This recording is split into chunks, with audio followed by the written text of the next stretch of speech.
All right, guys, it looks like everybody's getting signed in and trickling in. Just filling any space, and I apologize. I know this presentation's not always the most luxurious to sit through. I appreciate you coming out tonight. The state does say I have to do this presentation every year between October 1st and February 15th.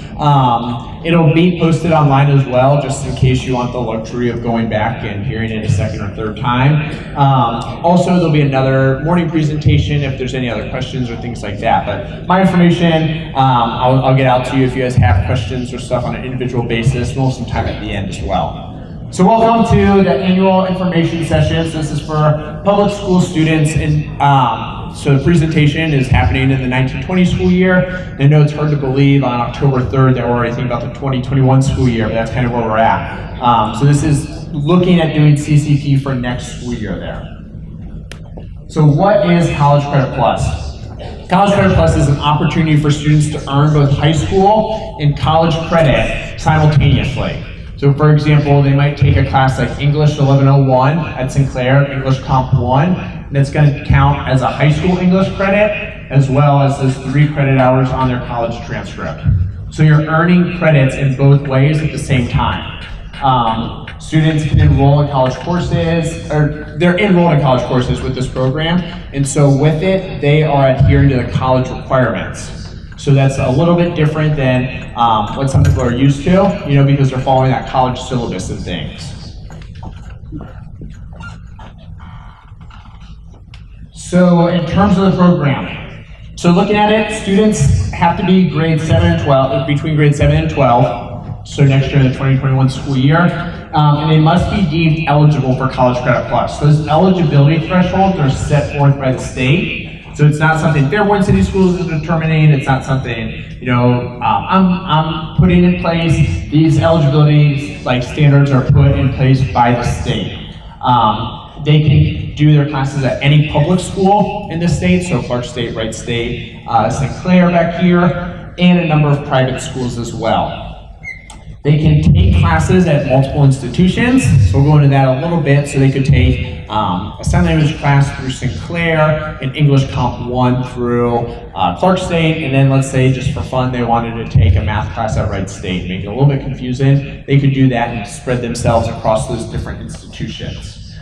For this program though, students must be Ohio residents. So the one thing I will say with that, the one kind of caveat to it is for our military families, I know we have some of those in this area specifically, and so sometimes additional documentation is necessary, typically just a copy of your orders on file with a college or university if you've been living here for less than a year. So it's not that our military dependent students are excluded from the program by any means. It's just going to be that sometimes a little bit more documentation is necessary in the application process, and that's just the state law there. For this, kind of what classes are students going to be able to take? They can take a variety of classes, and it's going to be determined by what it says a student's eligible for based on some of those placement testing, whether that's English or math placement testing, maybe some science stuff. And like I said, they're earning both high school and college credits, and these, on the high school side, they're making sure they're earning credits to satisfy their graduation requirements. So there's 4 English, there's 4 math, 3 science, 3 social studies, 4.5 credits of electives, personal finance, and things like that. Lastly, students have to successfully complete the class, get a passing grade in order to earn their credit. So I think, it goes without saying a little bit, they have to, get a D, C, B, or A in that class, get the credit to get both the high school and college side. Students can take classes in the summer, fall, or spring semesters. They can take it any time during the year. The way the billing works for that is if it's a summer class, it's going to count towards the upcoming school year. So by being here in this meeting today, you may enroll in classes, assuming your student has applied and qualified and gone through all the steps, starting in the summer of 2020. They can begin those classes, and those will appear on their transcript for the 2021 school year. The classes can be taken at the high school, potentially, so there's kind of a caveat I'll explain in a second, college campus or online. So for here at Fairborn High School, we're partnered with Sinclair Community College for our classes, and right now we offer English 1101 and 1102, which are English Comp 1 and 2, and we offer Spanish 1101 and 1102, which is elementary Spanish 1 and 2, with the goal of next year expanding that to 1201 and 1202. So to have kind of like 2 levels, you know, scaffolding that Spanish, as well as those 2 English classes. We're looking at some additional expansion as well. It's just kind of depending on some stuff from curriculum and as well as credentialing on the instructor side, because for a teacher here at Fairborn High School to teach a college class, they have to be approved through that college or university with a certain number of master's or graduate level classes in that subject area. So first thing I'll talk about when students participating is eligibility here. So students must be eligible for College Credit Plus based on assessment scores, like I said. So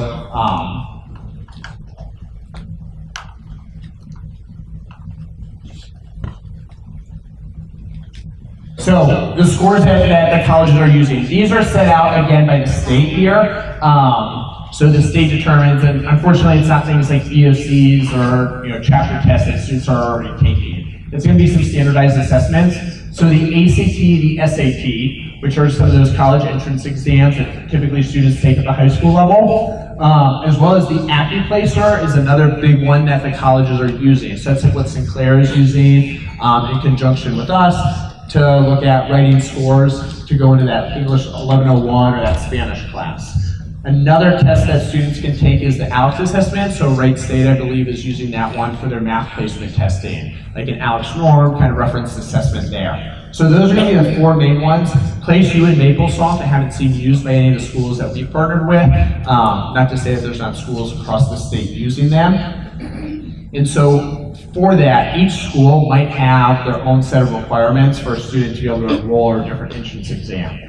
So I love having the participation from the colleges here today because they can say, hey, this is what we're needing, whether that's the ACT or just an AccuPlacer test that your school can administer. All right, so it's important if, on the way out, if you're like, man, I really want to take classes at Wright State next year, to say, hey, what do I need to take? And if it has to be the ACT, then taking that ACT prior to registering for classes next year. All right, so every school might have some different requirements from that perspective. So colleges are going to review the student scores and use those statewide standards. So one thing I'll also kind of say is the schools can have their own threshold with the standards here. Okay, so like if the state says a student has to have an 18 on the English section of the ACT, a specific college could still say for us, for our admission criteria, they have to be at a 23 or a 24. They're not allowed to make this harder than for a traditional matriculated freshman student. So they can't say, hey, if you're in high school, you have to have a 31 on your ACT, but if you're just entering college as a traditional student, you only have to have a 21. They have to be consistent across the board there, but a college can still put expectations above that threshold that the state has set. And for students to take the classes, they also only have to be college ready in one area. So I recommend if you're only college ready in English, let's wait on some math classes, for example. If you're only college ready in math, let's probably wait on some English classes until we've had a little bit more experience under our belt before we start taking those. But if you test college ready in one area, then the state says, hey, you're ready to take college classes. So there's a threshold there kind of in between where students might be at a point where it's like, hey, you're not, looking at the score, we're not going to say, hey, you're college ready for sure, unless we see some of your progress at your high school or middle school. And at that point, you have to have a 3.0 with a certain kind of like median line of scores there. And then if you're below that, they ask for some additional paperwork and things. So the next step is that college admissions process. So they've taken their test, they've taken the AccuPlacer or the SAT or ACT. Now they are trying to enroll in the college, so they're going to apply to the college. You're going to do this online. It's right now it's 2019 and everybody's doing online applications. So they'll go to the school websites and fill out an online application. With the colleges back here now, they might be able to answer some additional questions about what requirements or if they have anything additional. But after students fill out an application, they're going to need to have their school records sent from either the high school or Baker Middle School. So if it's a middle school student, they'll go down to Ms. McGillick or Ms. Myers, and at the high school, they'll come to Ms. Alexander, Mr. Q, or myself, and get the transcripts sent over to that college so that the college can say, hey, what are your assessment scores and how are you performing in your traditional classes now, just to make sure that they deem you eligible. One thing I will say with this, and I've had students in the past come to me and be like, Mr. Downing, you know, I didn't get into Cedarville's College Credit Plus program. Can you call them and let them know that I'm a good student and I want to get in? And I'd love to recommend students and love if I can get you in, but unfortunately, the colleges are going to have the final determining factor in this. So I don't work on the college admissions side. I'm just working as, in this capacity, sending your records over. So, you know, I don't have a whole lot of say to try to get you into those universities or colleges. So now, provided that we have taken our assessments and we're like put in a college ready category, we've applied to the school, and we've been admitted, now we're going to start the course registration process. With that, similar to guidance counselors at the high school or middle school level, colleges have academic advisors. Students are going to meet with the academic advisor at the institution they choose to enroll with, and that advisor is going to look at where their assessment scores are, maybe what classes they might want to take that are going to count both on the high school and college level and could be advantageous for them. So for example, I always default to English 1101 and 1102 because it's going to count for really any college degree, and it's also going to count for high school. You know, you need those 4 English credits, so a lot of times that's a good starting point for students. So those academic advisors might talk to you about things of like, hey, what are your career goals? Do you know what you want to major in college? You know, for especially some of our younger students, like, what do you want to be when you grow up? And trying to help put those pieces together to make sure that you're going to have those opportunities provided to you that, you know, just the college could really set you up with.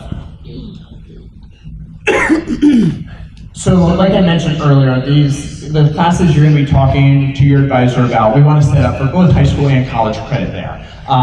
So we want to make sure that the school counselors on the high school site know what classes you're interested in taking or that you're choosing to enroll, so we can make sure you are satisfying all those requirements. Because at the end of the day, if we have 30 high school credits, and you need 21 to graduate, but they're not in the right areas, you know, we're kind of out of luck there. So we want to make sure that we're getting all the right classes in all the right areas, just to ensure that you're going to be able to walk out and graduate with your peers, you know, whatever year that you're looking to graduate. Colleges, on the college side, the advisors are going to help with those assessment scores, the course prereqs and course eligibility rules, so explaining things like, hey, to take English 1102 or 1201, for example, I'm going to have to take 1101. To take Spanish 1102, I have to take 1101. So those advisors are going to help with that. How to sign up for classes, so logging into maybe my Sinclair portal, researching class time, saying, okay, hey, my high school class schedule is this is going to fit my schedule, you know, sign up, select, you know, doing all that. Those college advisors and those orientation pieces are also going to help on the textbook side, because through this program, we're paying for the classes, like Fairborn City Schools is, but we're also paying for the textbooks. So knowing, okay, this is how I have to check out my textbooks to make sure that they get paid for, because unfortunately I have students every year that forget to hit those deadlines maybe, or they didn't realize that we were paying for them, and they go in and pay cash for them, and mom or dad calls me and says, hey, I just gave my kid $100, I didn't think I had to pay for this program. And I'm like, well, first of all, the textbook only costs $50, and second, make sure you let us know so we can get those books paid for them. So, students must complete their first 15 hours in essentially gen ed transferable classes. So they don't want this first 15 hours to be super specific into, like maybe a music education major. You're not going to take those high-level music ed classes to start off. You're going to start off with your psychology, sociologies, English, math, kind of your just general studies classes. And so the state has said, hey, what are these level 1 transferable classes? And on the college side, they can help you with that and say, hey, these are the classes that you're eligible to sign up for at this point. Another important piece is, especially for our senior students, looking at if they've taken AP tests, those scores might qualify them to jump a class or a couple classes there. So For some of these level 1 courses, like I said, it's generally those gen ed classes. It might also include some like IT, anatomy, physiology, foreign languages, and then things that are part of like a tech certificate. So at some colleges, you might have something like a robotics program or a welding program. I think Sinclair has some stuff in aviation. So if it's part of that certificate program, it might not be a transferable gen ed class, you might still be able to take it. Those academic advisors are going to be able to help you out with that.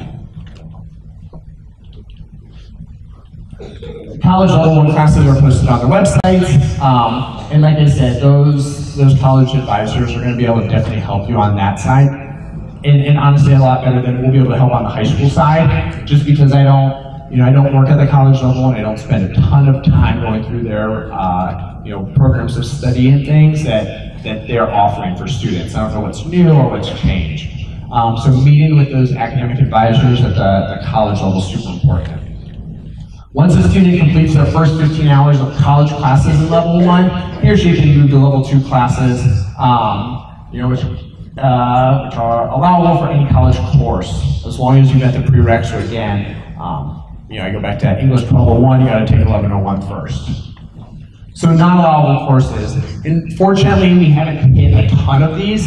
I have had students come to me and say, Mr. Downing, I really want to go. I took French 1101 and 1201 this past year, and there's a really cool opportunity to go to France for the summer, and I want to do it for CCT. It costs more money, but Fairborn City Schools pay for me to go to France and get 12 credit hours. Study abroad is not an option there, so I apologize. I commended that student for asking because it's a good way to try to get a free trip. But you can't do study abroad. You can't do phys ed classes. We're not going to pay for your scuba diving classes, your underwater basket weaving, your swimming classes, yoga, things like that. And again, not a huge issue here locally, but like classes like skydiving aren't ones that we're going to pay for either. So those are those courses with high fees. So students, I know like in Columbus, a lot of times like to go to Ohio State and take the skydiving course, which has a traditional tuition rate, but then there's another $1,500 course fee for that skydiving experience. I'll back up how it's going.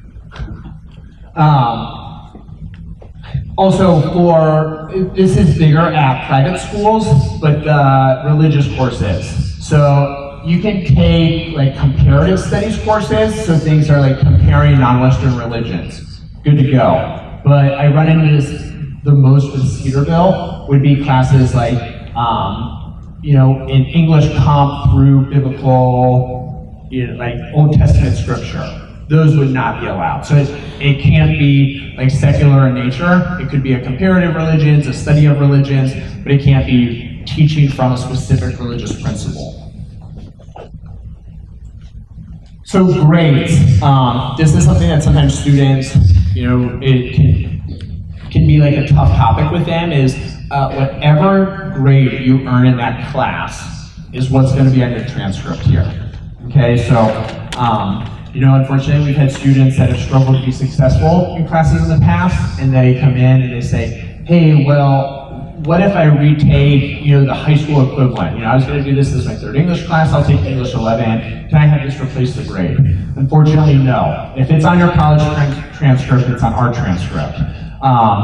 So making sure that, hey, you really got to be college ready and understand, the grade in the college is what you're going to get in high school.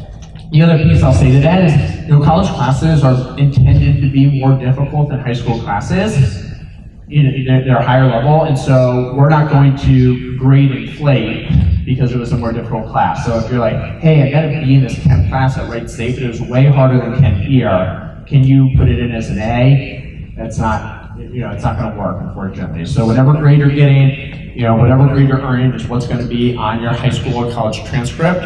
With that, the other big piece is you are starting your college GPA with these classes. So in the biggest kind of group here, I know I see a lot of Baker families out here, the biggest group I'll warn that to is our Baker families, just in the aspect that sometimes it can be a big gamble. Your kid really has to be college ready to take that first class because they're starting their college GPA, maybe at 12 or 13 years old. And so when they go to apply for that first job, hopefully they've done everything right. They start off A's, in 7th grade and they get the rest of the way through college. But if they take a class in 7th grade and they struggle a little bit, they get a D in it. And then, decide, I'm not taking any more college credit plus classes until my senior year of high school. I'm going to wait till college to take classes again. That D is still going to follow them. So, the one thing I say, and this might be a little extreme, is if your student is not 100% ready, I would hate for them to go into their first job interview and that interviewer to be looking at a transcript or have reviewed it, and then they'd be like, you did great in college, but what happened that first year? Because I saw you got 2 C's and a D, and then the rest of the time you got A's and D's. And then students have to say, hey, I wasn't ready until I was 13 that first year of college. That's an explanation. I think that'd be acceptable, but I don't want any student to ever be in that boat. So grade weighting. From the weighting perspective, so this is bigger at the high school side than the Baker side because those GPAs are pretty straightforward. A college credit plus class is weighted the same as an honors or AP class is. This is required by law. So if we're going to provide honors weight of 0.05 per class, we're going to do the same thing for that college credit plus class provided. Excuse me. It's in the same content area that we made at the high school. So what I mean by that is foreign languages, English, math, science, and social studies are going to be weighted classes. And so you might be able to graduate with a 4.5 or a 5.0 on that 4.0 scale. So it's kind of exceeding the expectation, showing a more rigorous schedule there. So, and that's going to go in with for like the valedictorian, salutatorian, all those different determinations there. So the classes are all weighted. The other thing too that I'll say is regardless of what the class is at the college level, we still have to weight it if it's in that subject area. So where I say this is like AP calculus here at the high school, is weighted one way. And a student might be taking college algebra, they're going to be weighted the same, even though they're different courses, they're both math courses. So that's why I say the math, science, social studies, English, foreign languages will all be weighted. Arts, business, general electives, those will not be weighted.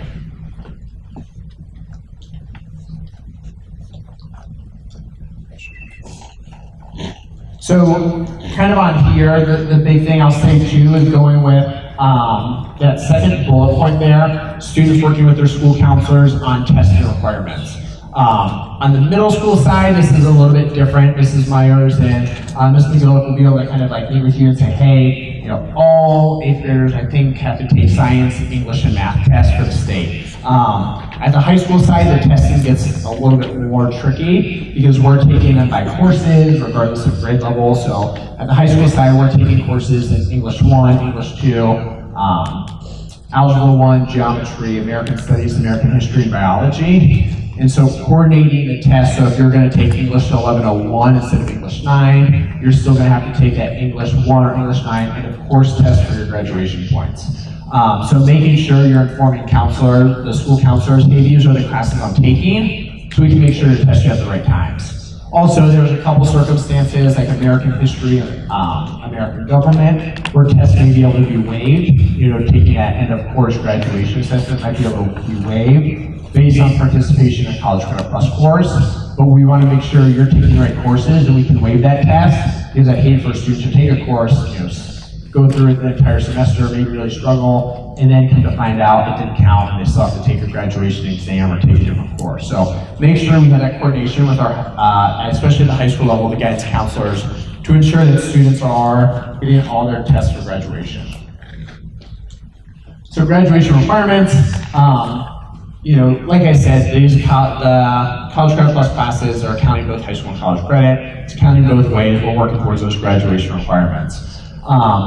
Again, working with the school counselors just to ensure that students are hitting kind of all their major markers there and that they don't come out of here with like, I have 30 credits, but I only have 2 math credits, can I graduate? We want to make sure that you have every absolutely everything that you need there.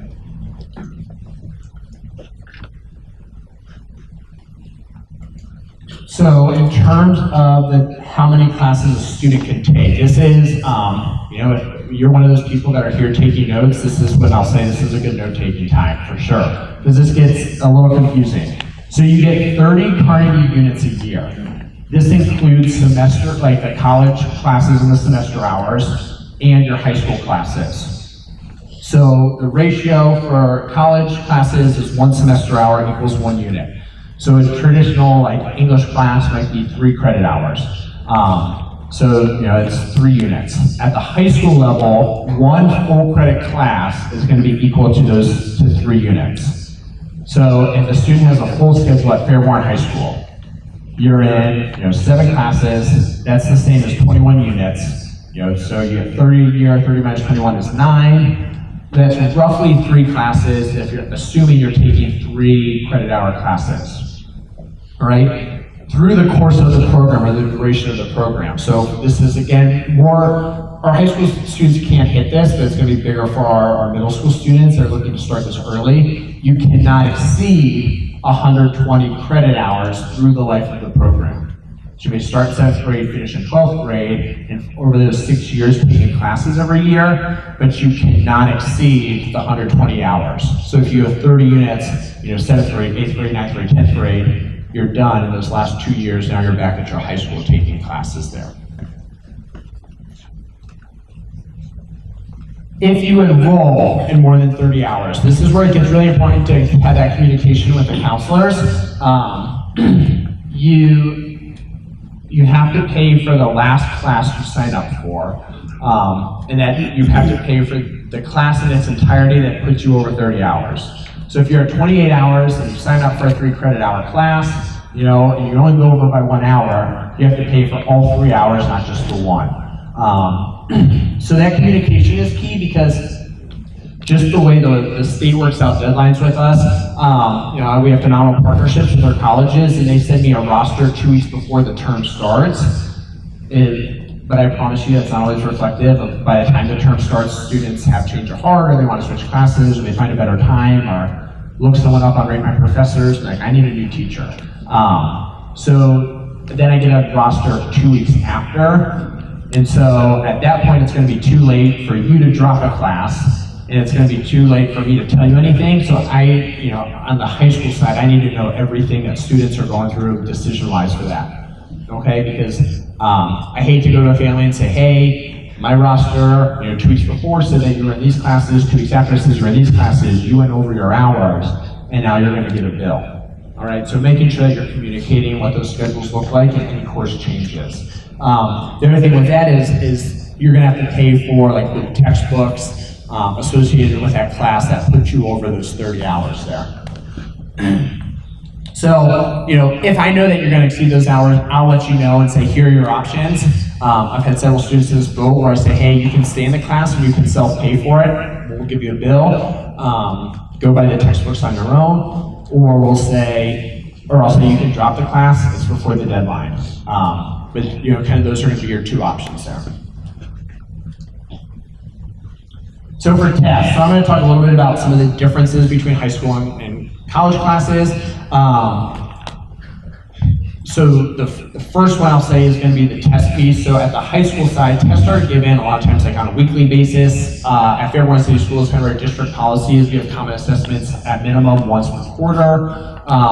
So students are going to have typically like between 4 and maybe 9 tests per quarter in a class. At the college level, you might have 3 tests for that entire course, which is the equivalent of a year-long high school course. So those grades matter a lot more. At the college level, so you bomb 1 test, that might be 33% of your grade. And so if you get a C or a D on there, that might not even mathematically be possible to get the grade that you're trying to earn.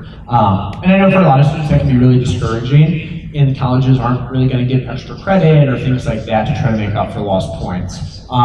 So they're worth a lot more at the college level and cover a lot more material. A lot of times you're not given things like study guides either. And at the high school level, a lot of times teachers will give study guides that look pretty close to that test that's coming up. At the college level, it might just be, hey, We covered chapters 1 through 6. Make sure you know them before you take the test. Study time is the next one that's much different. High school students, normally are studying between like 1 and 3 hours a day, I would say, depending on your course load and the classes you're taking. At the college level, the expectation is going to be that you're studying 2 to 3 hours for every hour that you're spent in class. So class-wise, you might not be spending the full, 7 hours a day in school. You're only spending like 3, 4, or 5 hours. But then the expectation is for every one of those hours that you're in class that day, you're going to go home and study for another 2 or 3 hours. So the study time is a lot more self-sufficient and independent. A lot less structure than you have at the high school level. And you're just gonna have to study a lot more in college than you are in high school. Because there's less of those like homework assignments. They're really just gonna say like, hey, do section 4.1 in math, and then we'll review it tomorrow. If you wanna get 4.1 done in your college class for the math section, great. If you don't, it doesn't matter as long as you're ready for the test. Knowledge acquisition. So for the high school classes, most of your information is provided in class. You generally aren't going to have to go out and research additional things, go to the library and find additional resources and books.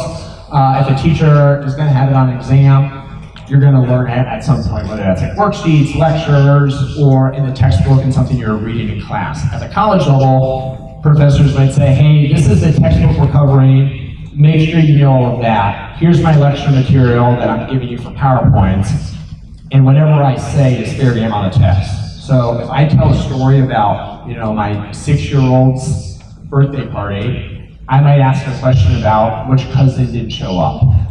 They don't have the same content standards that we do here at the high school, and they might be allowed to do that. I won't say that a dean isn't gonna come in and say, hey, you can't do this anymore. But they have that fair game, and that, that college curriculum is a little bit more liberal in terms of what they can offer. So it's going to require a lot more additional outside of school research and work to get the same knowledge acquisition that's expected at the high school level. Grades. So the high school grades are factored with a ton of, homework, quizzes, tests, maybe extra credit, projects, group projects, bring in tissue boxes, who knows what else. At the college level, typically it's like 1, 2, or 3 tests, maybe 1 or 2 papers, and that might be it. So those assignments are going to be worth a lot more. They require a lot more work going into them, and just better production, a better product that students have to be willing to do. So the role of the parent, I think this is important to go over what the role of the parent looks like in your traditional K-12 setting, as well as at the college setting. So, and I apologize, because I do take this PowerPoint from the state, and this program is much bigger at the high school level than it is the middle school level, so I talk about my experience most from the high school level, and that's what's typically kind of written, but same for middle school. The parent's expectation for a role is to be like a collaborator, really to help serve as an advocate with students, help kind of ensure good work habits, working with the teachers, coming to parent-teacher conferences, emailing with the teachers. If your student maybe doesn't ask a question about a grade, maybe you ask the question. So that role of the parent is to really be that advocate and that collaborator with your student, with the school or school district. At the college level, the parent is still looked at, as a mentor. They're looked at to say, hey, you had class today, you need to come home and study, or you need to make sure you're writing your paper. But the students are expected to be a little bit more self-sufficient, but the biggest thing is going to be the FERPA waiver. So by being in a college class, you're seen as a college student. And so parents no longer have the access to contact your teacher and say, hey, I don't agree with this grade, my kid worked super hard on this paper and they earned an F. I don't think that's right, let's have a parent-teacher conference. That professor is not going to reach back out to you. They're not going to talk to you. And legally, they're not allowed. Okay, so that is like a huge thing. And I've only experienced this once, where I've had a student, I try to ask for grades to make sure that students are doing what they need to do to be successful in the class on a periodic basis. Because I don't get anything in between I know the kids in the class and I know they pass it. So I ask for periodic grades. If a student chooses to turn them in, it's not required unless they're doing things like sports. But I've had parents say to their student, hey, I need to see your grade in this class. And the student say, nope, I'm an adult in the eyes of the college. I'm not showing you. I think as parents, you can say you're living under my roof, and you're going to show me my grade. But I've had students say, no, I'm not going to show you, and really there's no tracking there. Okay, so like the student is, the educational entity in this situation, and so parents lose that access to have those parent-teacher conferences, to question grades, to do these different things, to see their grades. So I think that's important to understand. One, as a student, are you going to be open and honest with me? Or are you going to show me, hey, where your grade's at? We have a number of, our kids in Fairborn City Schools are phenomenal, and I don't expect that kids are going to hide this stuff from their parents. But that being said, you just got to make sure, hey, if I get a bad grade on an assignment, you're going to let mom or dad know so I can focus with you on studying or learning this differently or doing something. Okay? So benefits of the program, I've gone over this. You're going to earn both high school and college credit at the same time. Another key benefit is you're getting a head start on college, which is great. So, I have students here that are already 15, 30, 60 hours into college by the time they would be graduating high school, which is awesome. Sometimes that has benefits like you get to pick a better dorm. Sometimes you'll sell the dorm with no air conditioning though, regardless of what your college credits are. So, it's a great head start.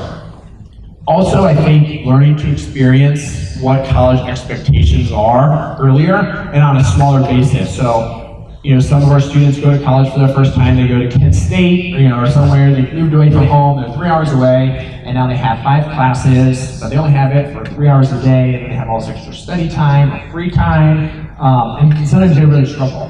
So I like the idea of College Credit Plus, where kind of getting your toe wet a little bit for students, trying that first class out, seeing, what's the expectation, what's it gonna look like, so when they get to college, they're like, hey, I know how to be successful in this. The other thing I think is really great from this perspective is our in-house classes. Because even for students that say, hey, I'm going to go to Wright State and take 1 or 2 classes, 1 class a semester just to get my foot wet, those classes at Wright State can be pretty big. You might be in a lecture hall with 200 or 300 people. You don't have a lot of opportunity to talk to your professors. There might be a grad assistant you're talking to. So I think it's important, if the class is offered at the high school, saying, okay, I really want to take college classes. I'm going to start by taking a college level class with a high school teacher that's credentialed as a college professor. And I have the college level workload in a high school setting. More traditional, I'm going to meet 47 minutes a day, 5 days a week versus an hour and a half, 2 days a week. So I think that's a really good way to get started as well, is taking some of the classes that we offer here in-house in order to just get acclimated to college. The other big benefit is saving on tuition and textbook costs. I know that for our students, we generally let you keep your textbook at the end of the term, unless you fail a class. And so with that, if you're taking a series, if you start the series while you're in high school and then, go to college a year from now and it's that same textbook, you save yourself, some crazy amount of money because textbooks are outrageously expensive. So, hold on to those textbooks.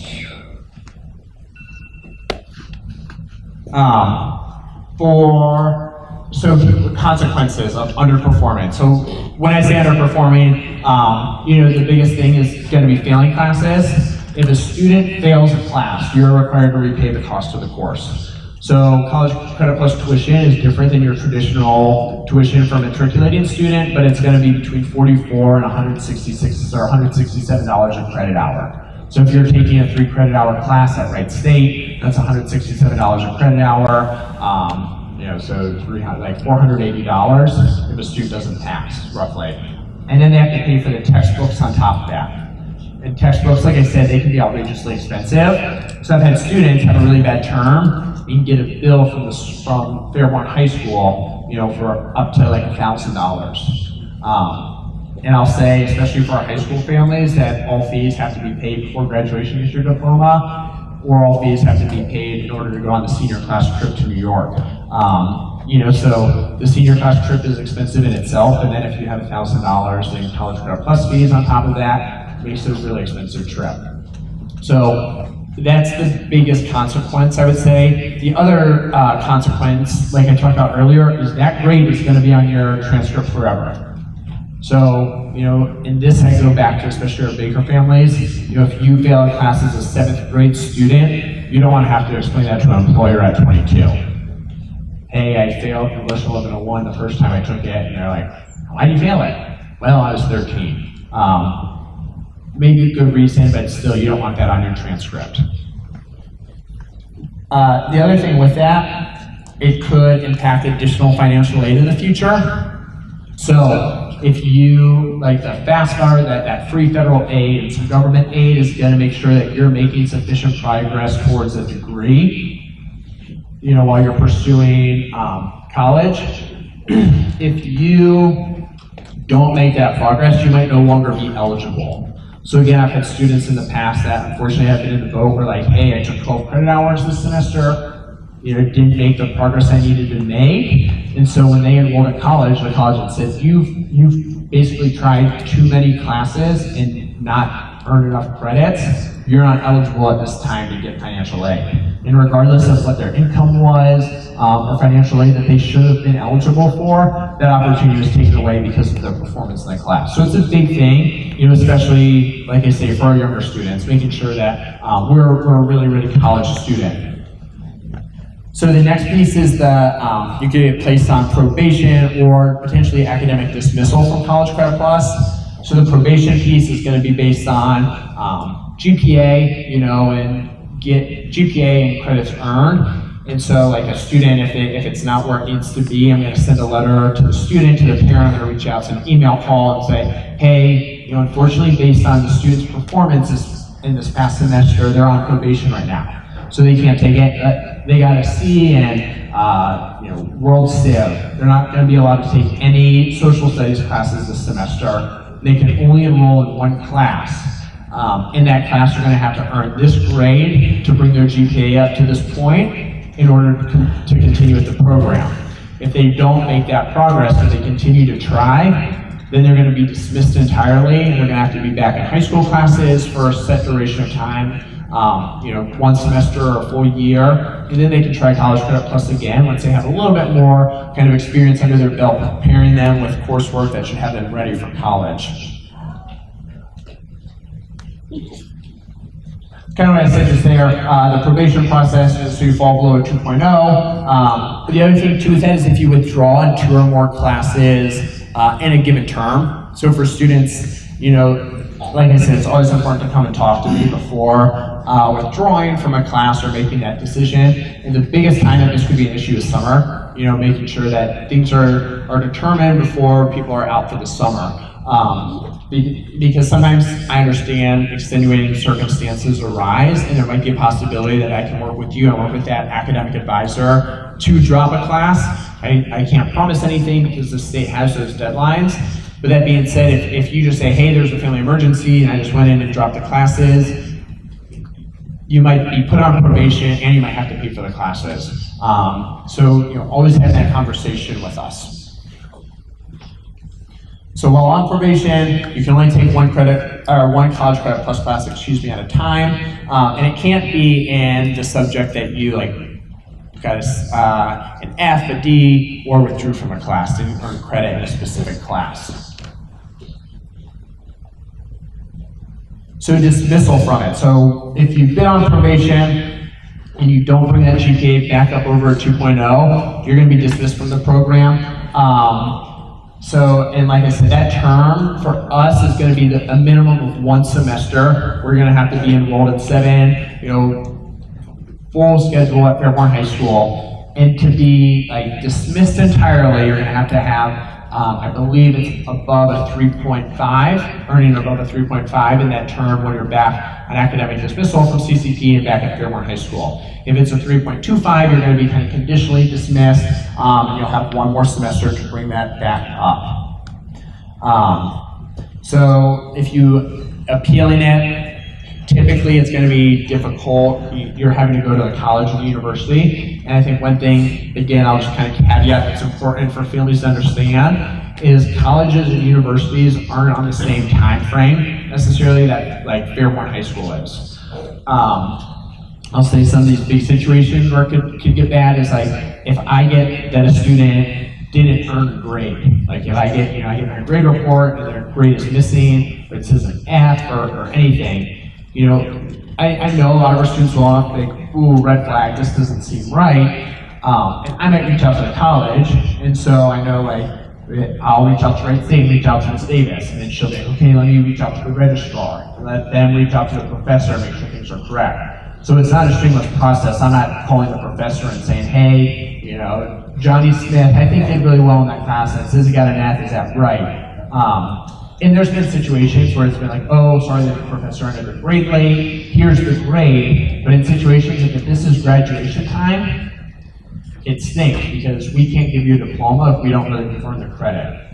Okay, so understanding that we're on different timelines and making sure you're doing everything you can, and that's an extreme one, but like if I go in, I get these grades and I put somebody on dismissal or probation, in that appeal process is mostly going to look like, ooh, hey, let me reach out to the college and try to get off of it, but we're still in a tight time crunch where it's only like we only have 5 days of that appeal process. But you would be able to appeal to me and say, hey, I don't think this is right, and I'm going to do everything I can to work with you and your student to make sure that you have every opportunity provided to you. Expenses of the program.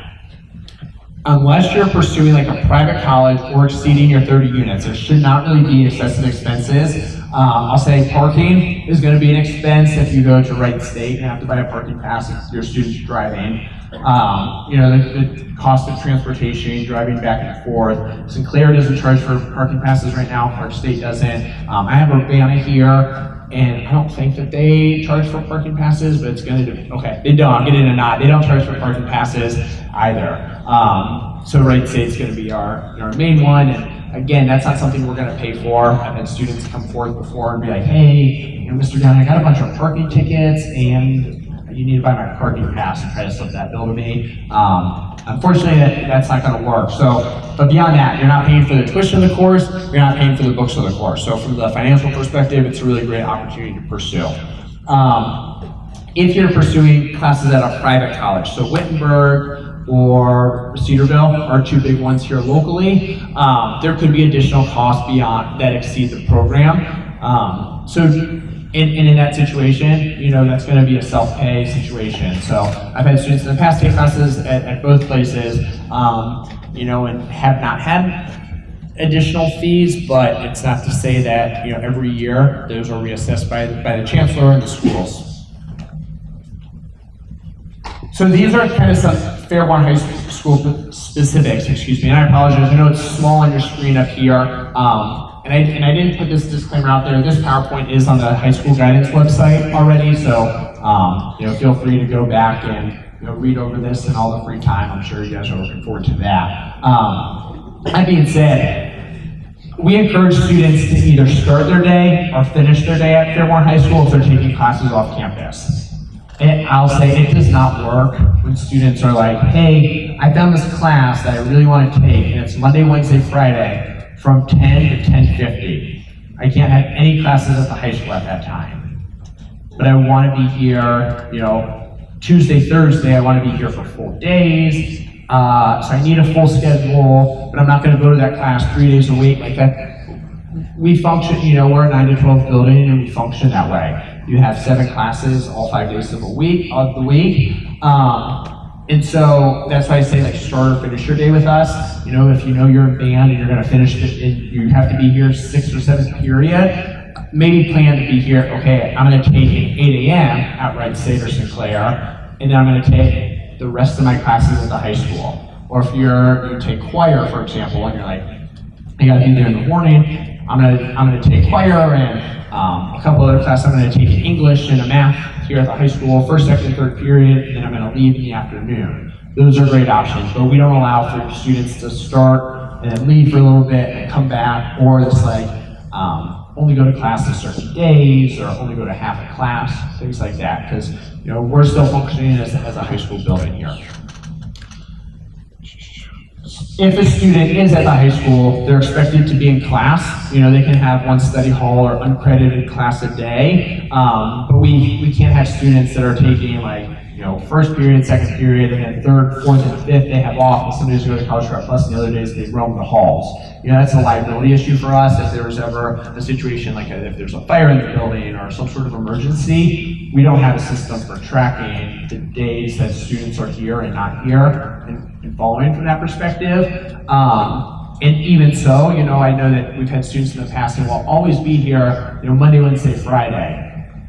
But then there's that one day that there's a fire drill and it's a Wednesday and they decided to go to their professor's office hours, and now we're scrambling trying to find them.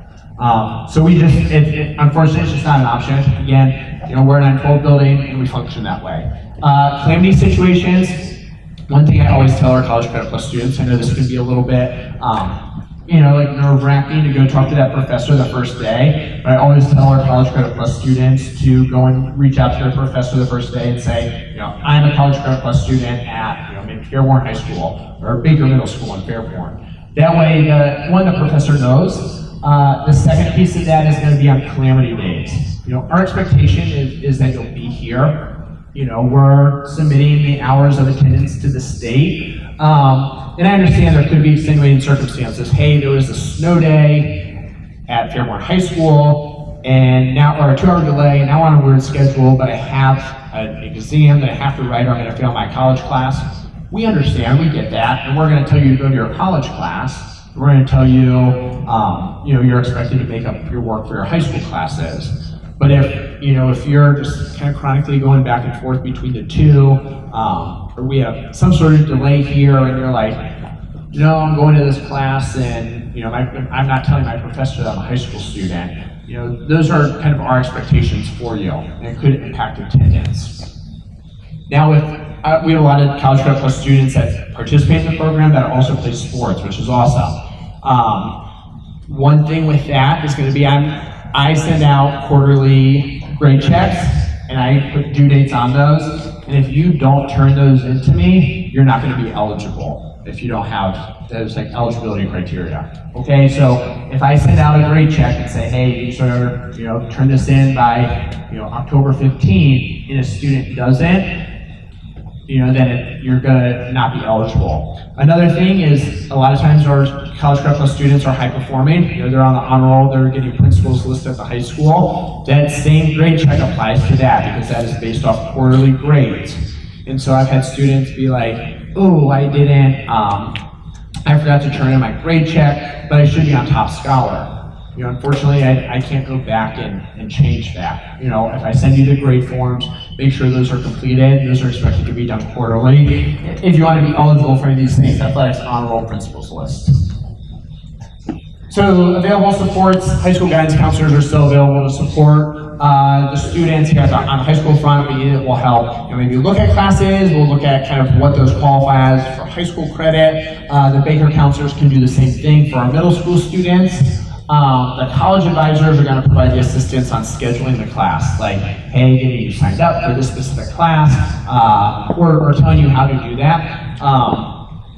And then colleges are going to be providing the same academic supports they would be providing for a traditional student. So they can't say, hey, everybody here gets free tutoring except for our College Credit Plus students.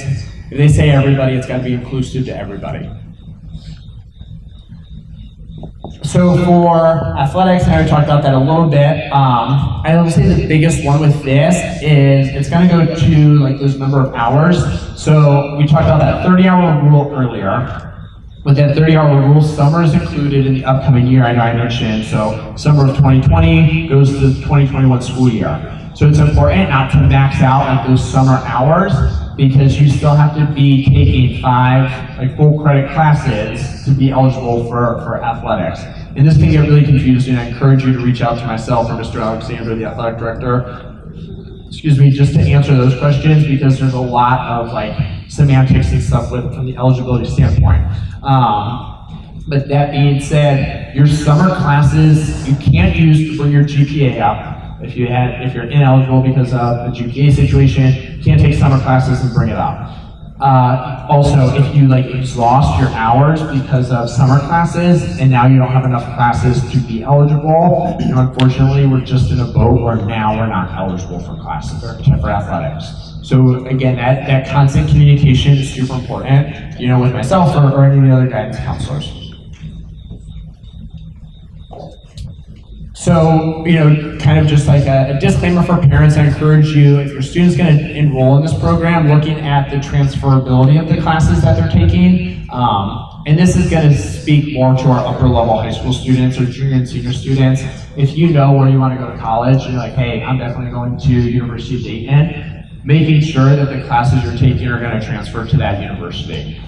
You don't want to come out of high school with 45 college credit hours and not be able to take them anywhere. They should just kind of be like on a trophy case. You want to be able to utilize those things. On this slide, and on the, like I said, it's posted online, the transfercredit.ohio.gov is helpful in looking at the transferability of classes. With that though, this is going to be more specific to Ohio-based schools. So if as a student you're like, no, I'm definitely going to UCLA, I can't promise that we're going to be able to map that out. But at the college side, they'll do everything they can, those advisors, to make sure you're going to be able to get what you need to transfer it. So this is one, I know if you've been to this presentation before, I've hit on like a lot more, but I only had so much space on a slide. And I've mentioned it earlier, making sure your student is really ready, is really college ready, okay? So this is twofold. The first one is from the academic standpoint. Like I've said, we have phenomenal students here at Fairborn City Schools, and we have very bright students. But sometimes being very bright doesn't necessarily translate to college success if you're not ready with some of the other things like organizational skills, self-advocacy, articulating your thoughts, things like working in groups possibly. So making sure that you are ready on all fronts, that you're really ready for that rigor. The other piece is the maturity and emotional component of being really college ready. So going back to that parent aspect of what are the roles of a parent in a K-12 setting versus a college setting. For any of our parents here that have maybe attended college, sometimes the content that you're reading or that you're watching or that you're talking about could be pretty graphic and could be pretty mature. And as a parent, you don't have that ability anymore to say, hey, this is something that I really am not comfortable with my student, watching or reading or talking about. If they're in the class, it's what they're going to have to do in order to earn the grade. So making sure that on the maturity front, your student is ready for that. Also on the maturity front, making sure where I talked about we have great kids in this district and making sure that honesty, communication is there between the two of you. And I'll say this is biggest. If your student is going and taking classes at the college or university, specifically I would say Wright State, where your traditional student, matriculating freshman student is 18, 19, or 20 years old. If your college or high school freshman or sophomore, so 14 or 15-year-old, is going to class with these students, there are times that they're talking about, different social activities that might not be appropriate and you might not want your middle school or high school student exposed to. Especially, you get on the end of 21, 22, 23-year-olds, and socially they're doing things and your kid wants to connect and be friends with their peers, but there's exposure to elements that are not necessarily age appropriate. So this is room, you're 615. Sorry guys. In your room. This is room 615. So just making sure that your student is ready to and understands, I might hear things that I'm not okay with, but I can still be successful in this class. I think that's a super important aspect. The other thing to consider, especially I would say for our middle school parents again, not to pick on middle school families, but for our middle school students, a lot of times if they're going to take classes, they're taking evening classes. Clark State, Sinclair, really popular options. And this program is amazing. A lot of the students that are taking maybe evening classes might be a returning adult student, and there's nothing wrong with that. But there might be a group project that your 12 or 13-year-old is partnered up with someone 10 years older than you as a parent. And those two are having to get together on weekends or outside of school. And you're expected to say, hey, my 12-year-old son is hanging out with this 4-year-old man trying to write a paper. But it's just the expectation of the class. Okay, so I think that is a very important disclaimer that parents are aware of and that it could be a possibility. I'm not saying it's going to happen to every person or every situation, but I've had students here, and there's been faculty members here that have been like, I'm going to go back and take a photography class or some of these fun classes in the evening. And they've walked in, and they're sitting next to a student here. So those boundaries are kind of blurred because the student's like, ooh, at night I call him Chris in class, but then I come to school and he's Mr. Downey and he's my guidance counselor again. So making sure that they have the ability to separate those pieces and just understand that there's going to be people of all ages in these classes. So again, what does being college credit ready mean? Understanding that these grades are going to count in both places. The GPA is going to count in financial consideration down the road. That could be really good and advantageous. Your high school GPA could be through the roof because they're all weighted classes. But it could also be really bad because if you don't do well, you're starting off college with maybe a GPA that's not indicative of your ability. So, I know this is a ton of information. I apologize, I'm over an hour now. So deadline's coming up. So there's going to be this thing called a letter of intent that everybody that wants to participate in this program has to fill out. It is non-binding. Completing the letter of intent saying, yes, I intend to participate. There's no penalty if you don't participate, not a big deal. It's kind of a way for us to help track numbers and this money's coming from somewhere, so as a district we have to budget for how many students are planning to be in College Credit Plus.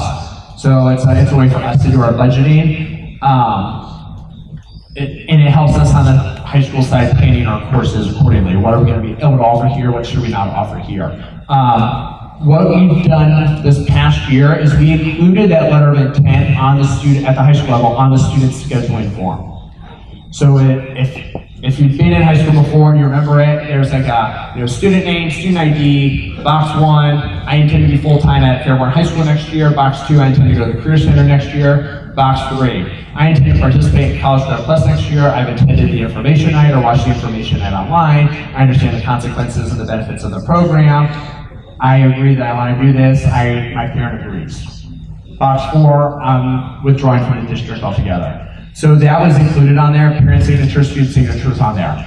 We'll probably look at doing something like that again, otherwise looking at getting out some sort of survey to the family so that there's just an electronic, bounces right back, but I know sometimes technology can be flaky and I hate to rely on it, so having that paper copy is nice to really bounce back on. The deadline for that would be April 1st. Any student that's in the district will have that scheduling handed form prior to April 1st. You technically can't turn it in until February 15. So after the scheduling forms are due, and they'll be due well before April 1st. So that's going to be the way to get that form completed. Talking to our reps back here, seeing, like I mentioned, assessments. If you need to do the ACT or the SAT, kind of getting those dates, talking to the counselors to get those things secure if you're needing to do that. Excuse me, those are offered on Saturdays, so it's kind of getting on a website and registering for those tests. If those are something you need to do, I'll say that the deadlines are going to approach sooner rather than later, especially for summer classes. Because the same way I said that Fairborn High School, we're a 9 through 12 building, this is how we function, this is our calendar. Colleges have different calendars. Summer classes normally start beginning of May. Okay, so these will creep up on you super, super fast. Check the college and university deadlines. Having these amazing reps here and doing up their evenings, they can answer some of those questions about, hey, what are the deadlines we're going to need? And they can answer any assessment questions as well. This website for College Credit Plus at ohiohighered.org/CCT is great. There's also like a place that you can sign up for emails. It'll provide updates from the state and things like that. Dr. Larissa Harper oversees this from the state level, and she's pretty good at keeping that. There's also an FAQ on the district, I apologize, on the CCP webpage that just has, or probably any question that's ever been asked of the program, as well as its answer. And as of last time I checked, Dr. Harper was still putting the date that the question was asked, so hey, this has been updated since the last time I visited. So this PowerPoint is provided on the Fairborn High School Guidance webpage, but it's everything you can imagine CCP-wise is on that the website for the state. But if you have any other questions, don't hesitate to ask me. You can come up here. If there's like a big general question that you have, you feel free to raise your hand. We'll give you a second. Otherwise, shoot me an email, and I'll get back to you with the answer to that question. All right, well, thank you guys for coming out tonight. I appreciate it.